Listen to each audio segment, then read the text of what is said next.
To business now, the National Treasury is targeting to sustain revenue collection at 17.2% of the gross domestic product and reducing expenditure to finance the 2026-2027 fiscal year.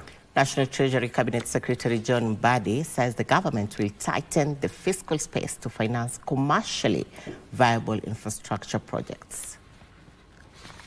The government has kicked off the budget-making process for the next financial year, aiming to sustain increased revenue collection to finance the 2026-2027 budget. KRA has really moved to do automation and digitization to enhance tax compliance and expand the tax base.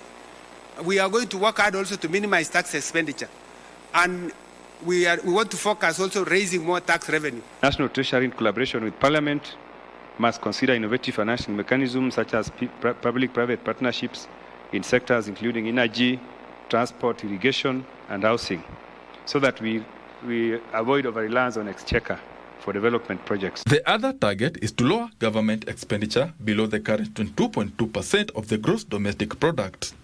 We are employing a number of reforms, and these reforms are meant to cut on expenditure because there is wastage in government.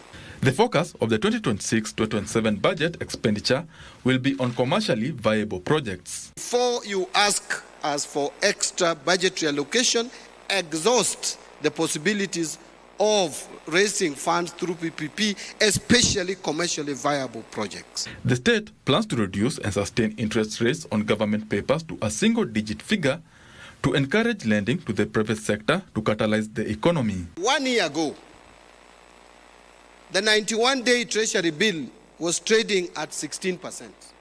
For government to access funds by issuance of 91-day Treasury bill, we had to offer 16% as interest. Last Thursday, it was at exactly 8%. 50% of what was there 1 year ago. Benson Druba reporting for Prime Edition.